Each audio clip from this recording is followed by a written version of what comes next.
Débat 24 Afrique. C'est maintenant. Pour moi, ça, c'est pas le plus important. Pour moi, c'est pas ça le plus important.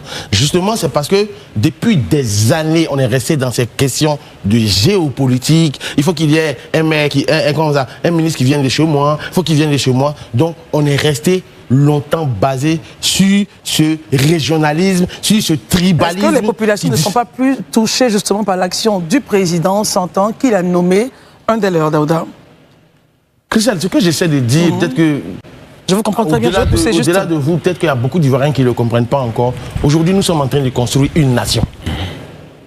Est-ce que la nation... C'est une nation que nous voulons construire ou bien c'est une région?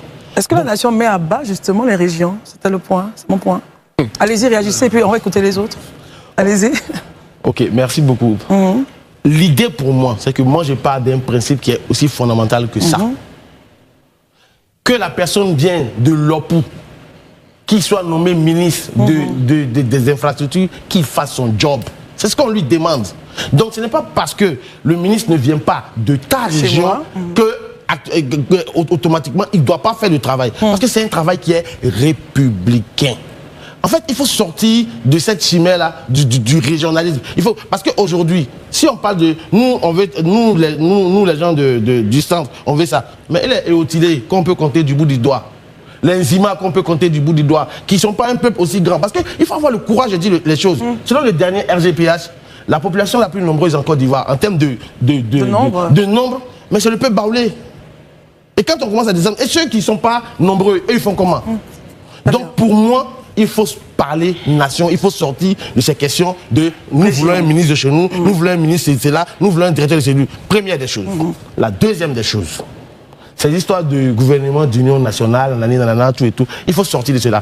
Pour moi, si Élysée a gagné les élections, il gère le pays pendant sa mandature avec ses hommes. À la fin de son mandat, il sera comptable de son action. Et on va le juger aux actions qu'il a menées. Parce qu'après, qu'est-ce qui s'est passé? L'expérience nous a démontré dans ce pays-là que tout ce qui a été gouvernement d'union nationale, c'était des chimères. Parce qu'au final, tu prends des gens qui viennent dans ton gouvernement, lorsqu'ils rentrent dans le gouvernement, il est dans ton gouvernement, il doit répondre à tes, comment on appelle ça, à tes prérogatives. Mais généralement, qu'est-ce qui se passe? La pesanteur politique prend le dessus généralement sur l'action républicaine parce que souvent de fois certains vont prendre leur mandat dehors au lieu de faire le travail du gouvernement. La dernière des choses sur laquelle je vais terminer, j'ai pris le temps pour écouter tout le monde. S'il vous plaît, continuez. La dernière des choses, vous avez parlé de Next Step. Je pense que lors de l'adresse du président de la nation, il a parlé de croissance, il a parlé de continuer tout ce qui a été, tous les grands chantiers qui ont été mis en œuvre, il va les continuer. L'action sera mise sur les femmes et les, comment on appelle ça, et les jeunes. Je pense qu'il a donné la directive, mais ce que moi j'attends, et je pense que beaucoup d'Ivoiriens l'attendent, parce que ce qui a été dit, ça c'est normal. Ce sur quoi aujourd'hui les Ivoiriens attendent, il a parlé de transition ou transmission générationnelle. Donc dans le nouvel gouvernement qui va arriver, on veut voir dans les premières actions, comment va s'aborder ou bien comment va s'amorcer la transmission générationnelle. Très bien. Voilà. On écoute Herman, Élysée, ensuite Marius. Herman. Bon, d'abord, je ne voulais même pas aborder l'aspect ethnique. Hein. J'ai contextualisé ça à l'époque d'Oufoué parce qu'on était dans une sorte de parti-État. Ouais, c'était le parti unique.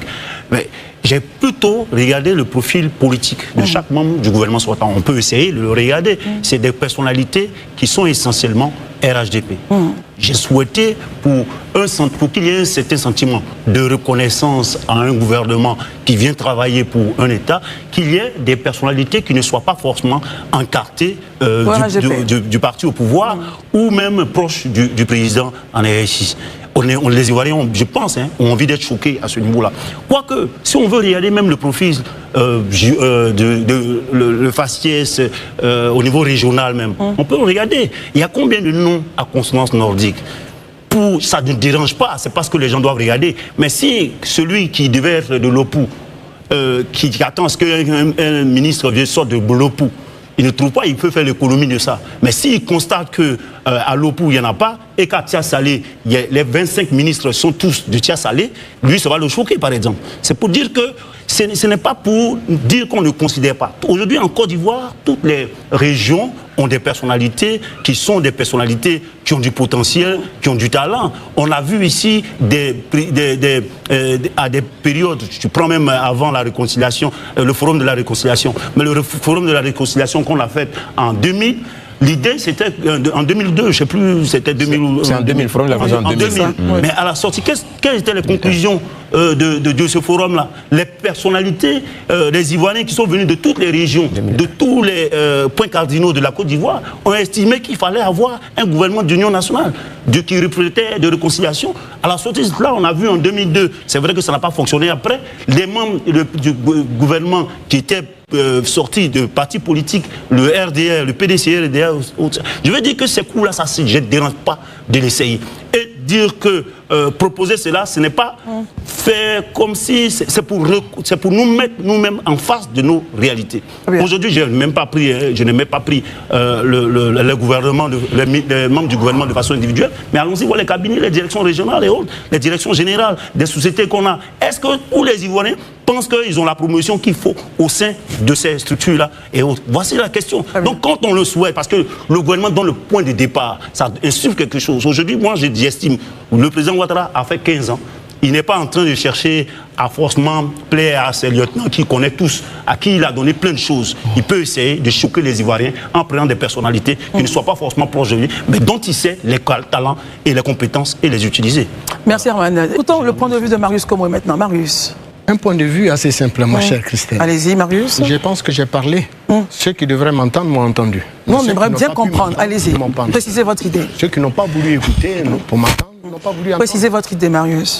La majorité parlementaire, pour ne pas dire la majorité dans la gestion d'un pouvoir d'État, influence la composition d'un gouvernement. Il faut que les gens notent ça. Car gouverner contre le verdict des élections fragilise toujours la stabilité politique des gouvernés et des gouvernants. Il faut que les gens comprennent ça. Ça veut dire quoi, selon vous, gouverner contre le verdict des élections? Eh bien, très simple. Allez-y. Vous prenez le cas, par exemple, d'Abengourou. Oui. Pour ne pas parler du moyen Komoué. Oui. Une région naguère acquise à la cause du PDCI-RDA. Tout à fait. Aujourd'hui, totalement sous contrôle du RHDP. Vous prenez cette région qui a totalement fait confiance à un autre parti politique qui n'était pas d'ailleurs le parti politique naguère accompagné, élu. Vous pensez que vous pouvez faire un gouvernement sans en tenir compte de l'aura que pèse justement cette région dans le choix. Laissez-moi question pour vous, Marius. On pourra prendre 5 minutes. Vous savez, les autres parlent, on ne les interrompt pas. Mais quand nous on parle, mais j'aimerais comprendre. Est-ce que c'est possible? C'est mon travail de poser des questions, Marius. Oui, allez-y. Allez-y. Les gens ont bavardé. Oui, mais si j'ai besoin de comprendre, je n'avais pas fini. Je vais vraiment expliciter mon point de vue. Allez-y, Marius. Voilà. Alors donc, au niveau donc de la question des compétences dont il parlait, mais personne n'est ni la volonté de choisir des hommes compétents dans le choix des gouvernants.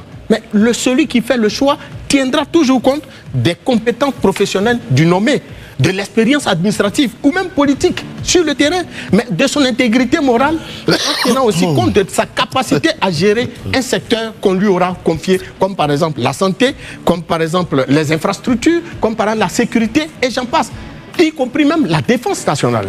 Donc on ne nomme pas n'importe qui à n'importe quel poste, fût-il de quelque région que ce soit.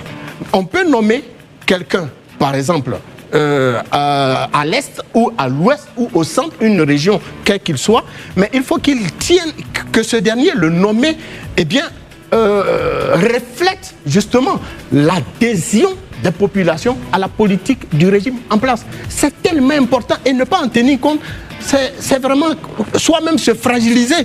Donc la composition du gouvernement doit être cohérente avec le programme électoral du président ou du parti majoritaire, et le parti majoritaire, c'est bien le RHDP. Et donc il faut véritablement aussi tenir compte de l'urgence nationale. Voilà. Donc il y a beaucoup de points qui rentrent en ligne de compte dans le choix des hommes qui doivent justement constituer le gouvernement. Ne pas en tenir compte, ça fait preuve de malhonnêteté intellectuelle. Sinon, je n'ai jamais dit que le fait qu'on nomme par exemple un cadre du centre ne donne pas toute la légitimité à un régime. C'est archi faux. Quand on nous dit par exemple il faut être ivoirien, mais tous ceux qui sont nommés sont ivoiriens, mais on ne peut pas aller prendre quelqu'un qui est à l'ouest pour aller gérer des problèmes à l'Est. Mais il ne connaît pas les réalités de là-bas. On attend. Non, messieurs. Non, mais c'est grave. On peut revenir après. S'il vous plaît. On va revenir après. Marius Komoué, merci beaucoup. Nous sommes à 44. Merci beaucoup. Merci beaucoup. Rendez-vous au prochain débat.